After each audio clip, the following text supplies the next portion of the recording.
Hey, you there, Travis? You should still be at the office about now, right? I have some work I want you to finish up by today. I put all the data into the cloud file. Start on it as soon as you're back at your desk. You got that? Yes, sir, Mr. Johnson, but to be honest, it's kind of hard for me to accept that assignment, sir. I'm already set to head straight home today. I mentioned it yesterday about not being able to work late today. Are you serious? You already finished work? Well, that's all out the window. Sorry, work comes before play. Just get it done, Travis. Got that? What's more important to you? Your career, or some video games waiting for you at home? Get to work! The work I just assigned you involves the President's meeting set for tomorrow morning. If you don't get this done, it will certainly affect your career. Wasn't that the presentation documents that the section chief assigned to you? I was there during the meeting. Don't you remember? Yeah, well, I'm sorry to say that both me and the chief have already left for the day. So that leaves you to take care of things. Really? Can't you get someone else? Like I said, this is material that's needed for the President's meeting tomorrow morning. I don't have to tell you how important that meeting is now, do I? Besides, there's nobody left at the office now. Except you, of course. If you don't get this done by tonight, and I'm telling you, Travis, your future is sure going to look bleak as hell. I don't know how much longer I can bear this. Do you realize that I've been working overtime until midnight for the last 2 months? There were even days I ended up working all night and continue throughout the next day. Yeah? So what? Everyone does overtime on occasion. You're not the only one. It's just that I've really reached my limit. I don't know how much longer I can continue. Come on, Travis. You're not a kid anymore. What's with the victim mentality? You work for this company, and we pay you a salary, for God's sake. Stop whining and get to work, would ya? The longer you wait, the longer you won't be able to go home. Yes, Mr. Johnson. I'll get on it right away. Hey, Travis. I know you're working overtime again tonight, but I had to talk to you. Oh, hey, Sandy. Yeah, can you believe it? Is your boss forcing work on you again? You keep this up and you'll get burned out sooner or later. This can't last. Yeah, well, I just can't seem to get out of it. This whole mess, it's all completely my fault, right? I'm really sorry. It really was not my intention. What are you saying? This is not your fault, Sandy. It was all Mr. Johnson and that section chief, Mr. Blaine's fault. They should never have hit on you like that. Yeah, well, I suppose so, but you reported them to HR, and after a while, the top brass reprimanded them for how they were treating their staff members. Not really naming you specifically, but they knew, of course. Well, long story short, I was forced to resign. Isn't this whole mess making you work late hours payback for, as they would probably put it, snitching on them, right? I know you tried putting in a request for transfer to another department and even another branch office, but there's no guarantee when that will happen. I'm really sorry I got you into this mess, Sandy. Please, Travis, don't worry about me. I'm fine. It's you I'm worried about. Just don't push yourself too hard. I don't want you overdoing things. Just so you know, I'm working too, and you can just quit and find a new job. You've got plenty of potential. My dad was really worried too. Hey, Travis, you okay? Have we been cut off or something? Are you seeing this text? What's up?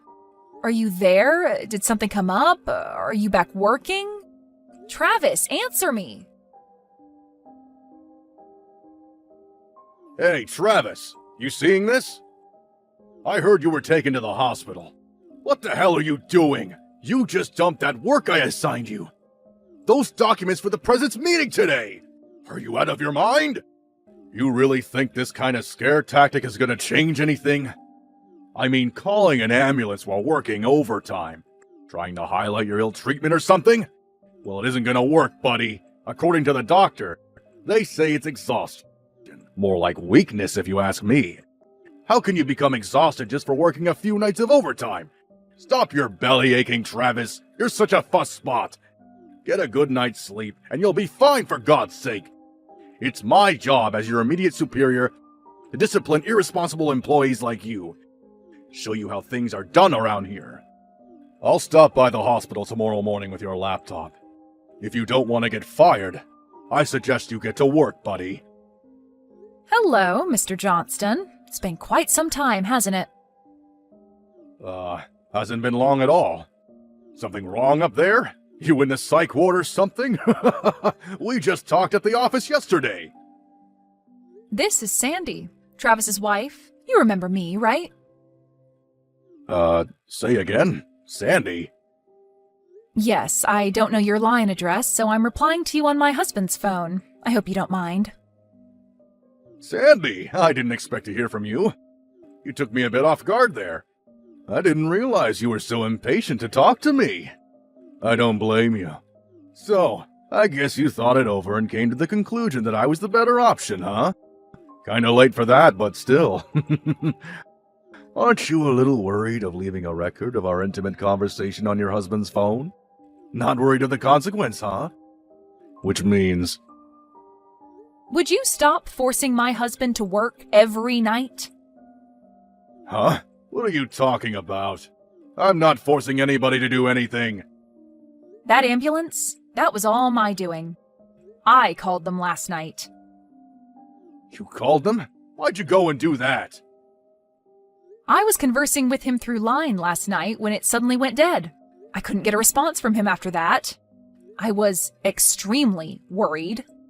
I called security and asked them to check out his office on the 3rd floor where he was working late last night. After some time, they made the rounds and a security guard found my husband on the floor, passed out cold. Wait a sec. I was not aware of that. This is not my fault, you got that? Don't blame this on me. The only reason he was working late is because he's slow. He's always taking a break and wasting precious time. He's got to work overtime. It's his own damn fault. Do you really expect me to believe you and Mr. Blaine? The two guys who were joking about sharing me? How can I trust what you guys say? You're not blabbing about this nonsense to other people at the office, are you? We don't need groundless rumors spreading. I've refrained from expressing my true opinion regarding how you've treated us, but this has gone far enough. I know this is all about giving you the brush off. You're just getting back at me, aren't you? Excuse me? How could you say that to your boss? You're not my boss anymore. You're twice as old as my husband and I.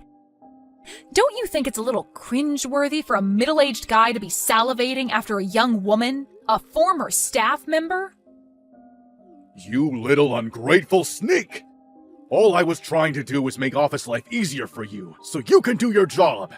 To take you under my wing and teach you the ropes. That's all. Really? That was your intention? You seemed like you wanted more than that. That's why I refused. What was so wrong about that? I did my job properly and on time. There was nothing to fault me for. You think you're going to get away from insulting me like that, you spoiled brat? I've talked to my husband already. I'm recommending that he resign. What? Are you serious? Goodbye, Mr. Johnston. You really have nerve. You know that? You're just going to convince the guy that you rely on to live day and day to just up and quit, huh? Yeah, right. You do that, and you guys will be left homeless and penniless in no time. Good luck with that. You really screwed up, Sandy. I thought you were a bit attractive, and I thought I would give you a chance. But you decided to throw it all down the drain. I can't figure you out, but do as you like. I don't give a damn. Good morning, Sandy. Are you up? I just took a look at my smartphone. I didn't check it since 2 days ago. I see you had a little conversation with Mr. Johnson. Didn't go all that amicably, it seems. Yeah, right. Not a real friendly conversation, I suppose. I saw your phone on the bedside table and I was going to turn it off. Then I saw all those message notices on there that I just had to see what it was about. Could have been an emergency. Well, it was all Mr. Johnston. He was trash-talking you as usual. And after reading it, I just couldn't take it any longer. I just blew a fuse and just let my feelings out. I'm sorry. Don't be. When it comes to my well-being, you always tend to blow a fuse. I'm really sorry, Travis. I really shouldn't have gone off on him like that. Without first talking it over with you, but I just can't stand that guy. Don't worry about it. No problem. Actually, I'm thankful for what you did. Huh? You're okay with it? He was here earlier. He stopped by to drop off his laptop. Why'd he do that? He said I had a lot of time on my hands while I'm here, so he told me to get to work on some urgent documents. Wait, what? Are you serious? He was there this morning? Relax, Sandy. How can you be so calm, Travis? You're recuperating from exhaustion, for God's sake.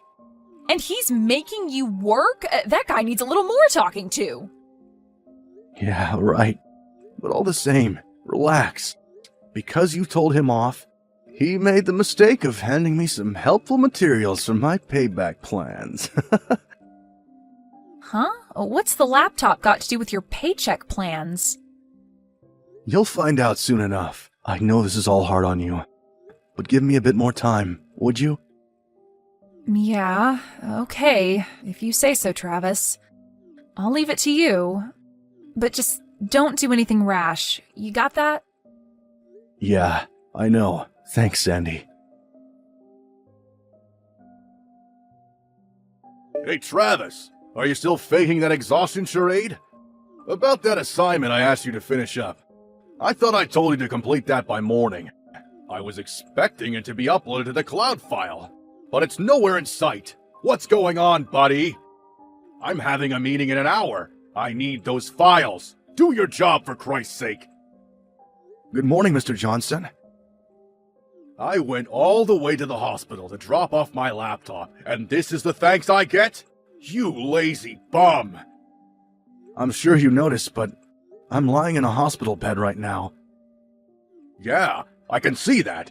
But all you're doing is sleeping. You can move those fingers and tap away at that keyboard, can't you? I had the forethought to take that laptop to you so you can get your work done and save your job. Can't you see that, for crying out loud? I'm very sorry about this, Mr. Johnson. I know you need those files, but I was ordered not to work and to get adequate rest while I'm here. Excuse me? Am I hearing you right? I'll give your laptop back to you later, okay? You better have someone else work on those documents.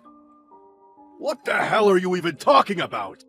I never gave you such orders, and Mr. Bain didn't either. Oh, I get it. Doctor's orders, huh? The doctor ordered you to take it easy and not work, is that it? Yes, as you say, the doctor did say that, but... These doctors, they always exaggerate these things. You know that! Just ignore the guy, would you? Yeah, but this is a request from the company. And I can't very well ignore a request from the company now, can I? Or do you want me to just disregard company policy? Like I said, I never gave such an order. Are you deaf now? This is a request directly from the president of the company. Hold it a sec. What did you just say? The president? The head of this company? That's right. The president, CEO of the company. He contacted me directly and ordered me to rest and not work. Why in God's name would he do that? Why are you even connected to him? You're just a lowly staff member. Why would he even be aware of your presence? It was that laptop you brought me. Yours, wasn't it? Excuse me? The laptop I brought you? I have no idea what you're getting at, buddy. I'm sure you know, but about 10 days ago, the company set up a special online hotline that allows staff members to add comments directly to the president of the company. Don't tell me you went ahead and... Yep, that's right. I put in a comment. That laptop you brought me was already registered to the hotline, so all I did was include my name, employee ID number, and my comment. Darn it! I thought I put a lock on that site. Back when the special online hotline was established, I was pretty out of it. Working every night till quite late. I wasn't really in the frame of mind to be checking the details of the site. I had no idea that you could converse directly with the company president about whatever topic seemed important, whether it be grievances about the kind of coffee in the staff lounge to unfair work environments. But once I was able to recuperate in the hospital, and as you say, have a lot of time on my hands, I was able to think straight and check the details of the hotline, thanks to you. One thing led to another, and I was able to contact the president directly. Are you friggin' serious? As this is the case, I have decided to resign from the company. What? You're quitting? Yes, I sent my resignation letter directly to the president himself. Wait, you sent your resignation directly to the company president? Yes, that's right. He discouraged me from resigning, but I had already made up my mind. So, why the hell do you have to resign? My uncle owns a small company, and he offered me a job there, and I decided to accept.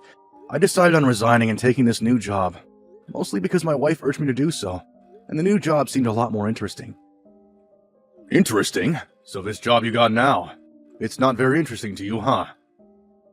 No, it's not. I gradually lost interest in the job. There was zero motivation or any sense of purpose in the work I was doing. So that's how you felt about this job? Are you making fun of our work here? No, not at all. It's just the motivating factor of the job, that's all. First, the senior management I'm supposed to respect and learn from try to seduce my wife. Then I try to help my wife by reporting it, and you guys enact revenge by making me work overtime day in and day out. Until I ended up in the hospital. Let me ask you this. Would you want to work in a company like that? I'm pretty sure I know what the answer would be. That all depends on you. It depends on if you have the guts and perseverance to make it through the rigorous demand of being a marketing manager. Clearly, you don't have what it takes. Well, if that's the case, show the other staff members that you have what it takes as an example to others. Do your own work for a change, instead of just talking and giving orders. I urge you to put the work in yourself. Until you do that, none of your staff will ever respect you. Shut your damn little trap, you little smart mouth! How can you talk to me like that? As for me, I'm going to use up all my remaining paid holidays I wasn't able to use and resign. I think I'll rest up a bit before starting my new job. Oh yeah, almost forgot. I just talked to my lawyer. I'm planning to demand compensation from both you and the chief manager, Mr. Bain. So expect a letter from him in the near future. Compensation? Are you serious? Very serious. Like I said, my lawyer will contact you from now on, so I probably won't be seeing you again. Hold it a second, Travis. You can't do this! I can, and I will. Talk to my lawyer. It's been a pleasure working for you, Mr. Johnson. Goodbye. Well, after that conversation, Mr. Johnson and the chief manager came barging into the hospital demanding to see me, but were chased off by the staff. They made such a racket that the hospital even threatened to call the police. As they were leaving, Mr. Johnson shouted towards my room, "The president can shove it!" or something to that effect. But as luck will have it, the president himself was visiting me right at that time and heard the whole thing. He was furious and rushed out to confront them in the hallway. Sandy was there too, and she said those two guys were as white as a sheet. They were practically on their hands and knees apologizing. The president was so angry, he later closed that sales office for good. The other staff members were transferred to other branches, but Mr. Johnson and Mr. Bain were both fired. They tried to get another job elsewhere, but since the president had a lot of connections and pull in the industry, their efforts failed miserably. I heard Mr. Johnson is currently unemployed, but still has considerable debt hanging over his head thanks to me. I later heard he was married but got divorced shortly after this incident. Apparently, he's working various part-time jobs now to make ends meet. Not sure what happened to Mr. Bain. He paid the compensation and just up and disappeared. As for me, I'll be starting that new job next month. So until then, I'm taking it easy. Sandy took a few days off. So, we're headed down to the beach over the weekend. Hey, Emily, pick up, would ya? Are you out of your mind? What the hell did you do? What are you talking about? Aren't you at your mom's place yet? You just got here a little while ago. What's up? Why are you so upset? Don't give me that. I know all about it, Emily. That $1,500 you send to Mom every month? She tells me that's for paying off your own debts. Is that true? Huh? I really have no idea what you're talking about. You deduct $1,500 from my monthly salary and send it to her to help her out. I asked you to do that for me, right? Yeah, that's right. She tells me that you're not sending her a dime. That you're using that $1,500 to pay off your own debt. How could you, Emily? I trusted you. Wait a second. Can you back up a bit? I was shocked that you even had some debt, but using the money that's supposed to be set aside for Mom being used to pay off your debts, that is what's so unforgivable. Listen up, Emily. I want you to deposit all that money that you swindled from my mom, every last penny. You got that? What's the amount she's demanding? $1,800. You've been taking advantage of her for a year now. $1,500 per month multiplied by 12 equals $18,000. I want that money deposited today, Emily. She's in the kitchen right this minute crying her eyes out. She says she can't survive on her measly Social Security check. Oh, really? I didn't realize she was getting Social Security. What are you blabbing about? I said I didn't know she was getting retirement benefits. Of course, why wouldn't she? She's over 65 and is entitled to receive federal benefits. Oh, I didn't know that. I'm not texting you to talk about her social benefit program. This is about her monthly support that you were supposed to be sending her. For your information, I've been depositing $1,500 at the end of every month. I've never missed a payment. And about this debt she says I have no financial obligations, at least that I know of. But Mom just said... Let's just stop you right there, Mark. I mean, stop and think for a second. As you know, I work full-time at the office. And in addition to that, I do freelance stuff at home, which brings in $1,500 to $2,000 a month. Which means I bring in a total of $4,000 or more every month. Do I really have to go into debt? Yeah, I know all about that. I told her that. She said that's BS. You made all that up. Excuse me?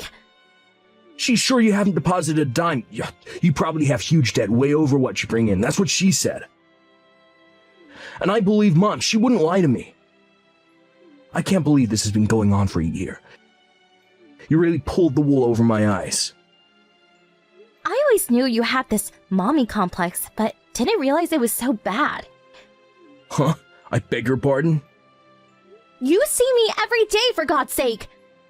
You interact with me. We live together. Then you visit your mom for one day and now I'm Darth Vader?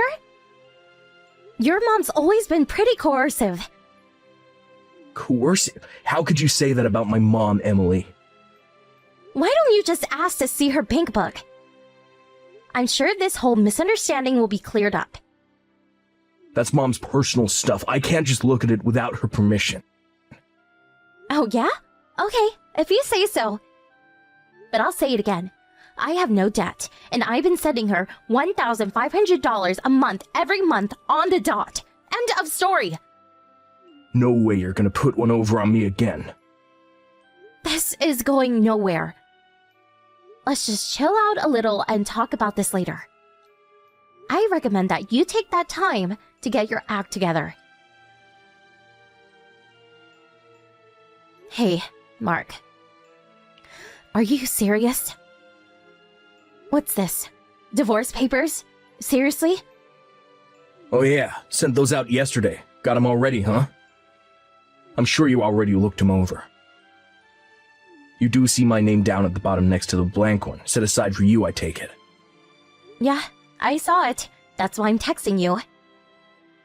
So, what the hell is this? Do I really have to spell it out for you? Those papers say it all, doesn't it? No need for an explanation. All I get from this is that you simply want a divorce. I'm asking why. That's all you're gonna get. Oh, I see. You've been cheating on me. Is that it? How could you say that? Where's the proof for that? See what I mean? This kind of mix-up always leads to these misperceptions. I need to know exactly why you want a divorce. Is that too much to ask? I'm surprised you don't know. Okay, I'll tell you. It's your despicable actions toward my mother and you keeping this from me, lying to me. Is this what's this all about? The money I was supposed to send your mom and that BS about me having some kind of debt? Don't tell me you still believe all this nonsense! That's right. Finally admitting to your wrongdoing, huh? I'm not admitting anything! All I'm doing is verifying why you want a divorce. That's all. Like I said, I'm not in debt. I don't even have credit card debt. And about sending your mother money, I did that as you asked. There you go, lying your ass off again. Anyway, I want that $18,000 that you stole from my mom. You're not getting away with that. I might as well be talking to a brick wall. All I'm asking is you give that $18,000 back. I won't be asking for any other compensation. You should be grateful that I'm such a nice guy. Okay, whatever. Just give me a little time then, would you? This is just so sudden. I need to get my head around what's happening. Yeah, well, I can do that little favor, I suppose. I know you need some time to get that cash ready too, so tell you what, I'll give you a week. How's that? That money is probably quite a blow for someone who has a huge debt to pay off, but this is for my poor old mom. And I'll tell you right now, I'm not backing down, just so you know. Hey Mark, are you there? Is it true that you quit your job? Hey, Emily, today's the deadline, wasn't it? Make sure you deposit that $18,000 into Mom's bank account by the end of the day. You got that?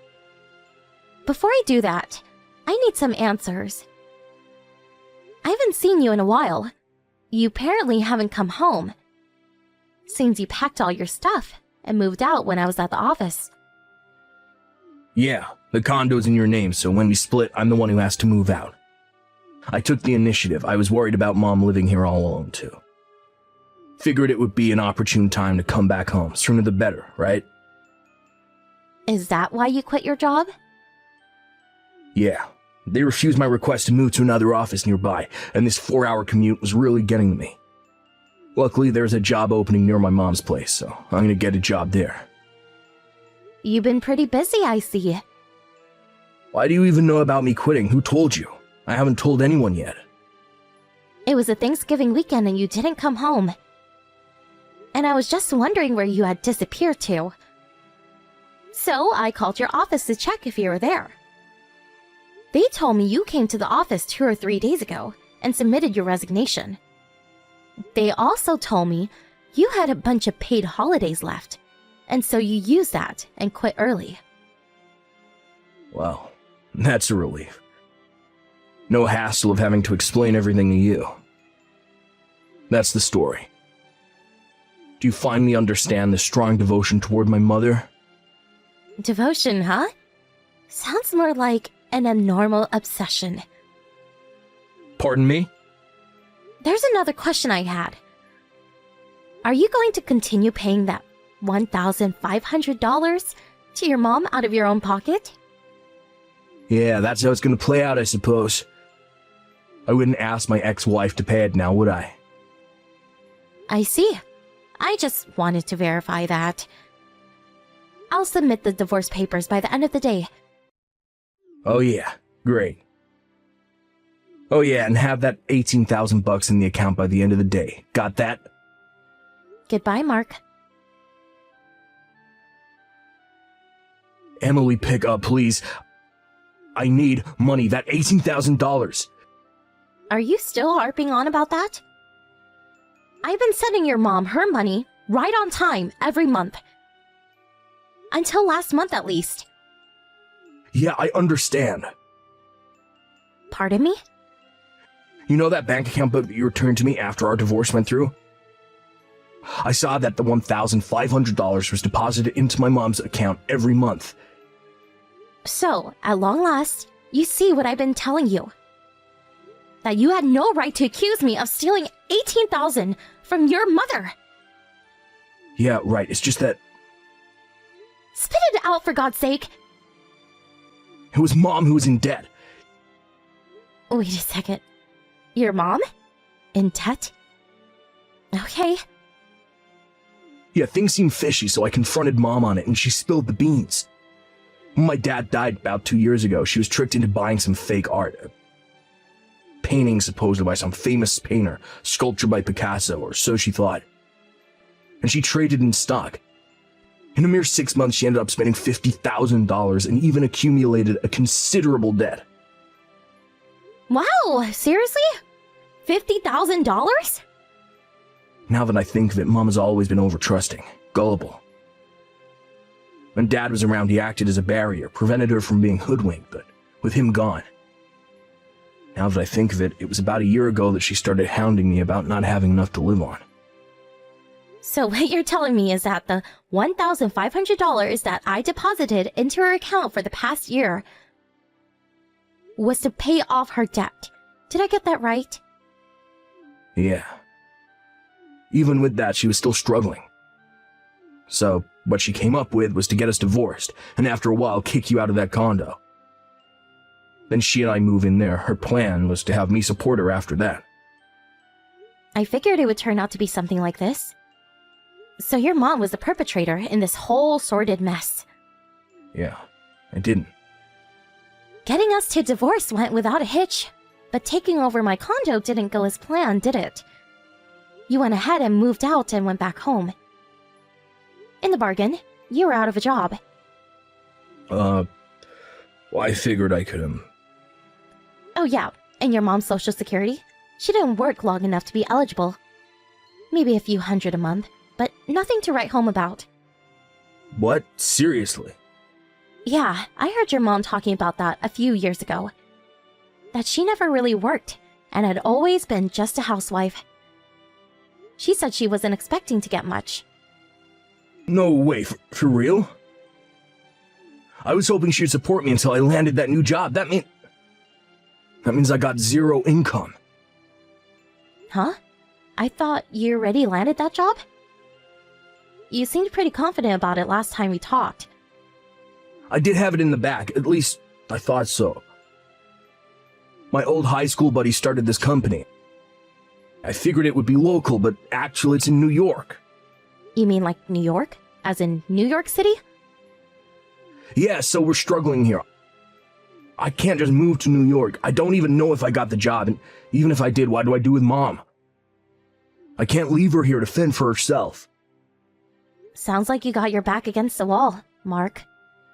Yeah, so, look, about that $18,000, I could use it just about now. And if it's not any trouble, I would appreciate it if you deposit $1,500 into my bank account every month, as you've been doing.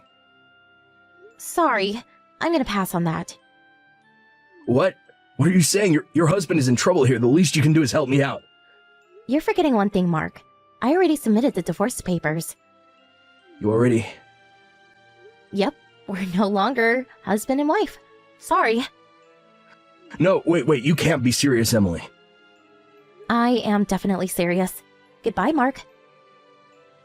Please, Emily, how are we supposed to survive? What do we do, Emily? Please. Mark and his mother came to my condo a few days later. I guess they figured if they rushed over here with the marriage papers, I would sign it. And we would be husband and wife again. So confident were they that they even brought all their luggage with them. But, unbeknownst to them, I had already moved away. As nobody opened the door, they proceeded to go on strike and shouting stuff like, "Let us stay! Support your family! Stop husband abuse!" Absurd nonsense like that. This obviously caused considerable disturbance to the neighbors, and eventually the police were called. That's when they found out I had already moved out, which left them dumbfounded, as you can imagine. In addition, they loaded all their stuff into a taxi and came all the way here. It's like a 3-hour drive. They were apparently left penniless, and some relatives had to come and pick them up. I bet it was pretty embarrassing for the both of them. A few days later, this relative introduced them into a live-in job up north, some sort of factory. Last I heard, they were working their butts off day in and day out to pay off the debt that his mom had accumulated.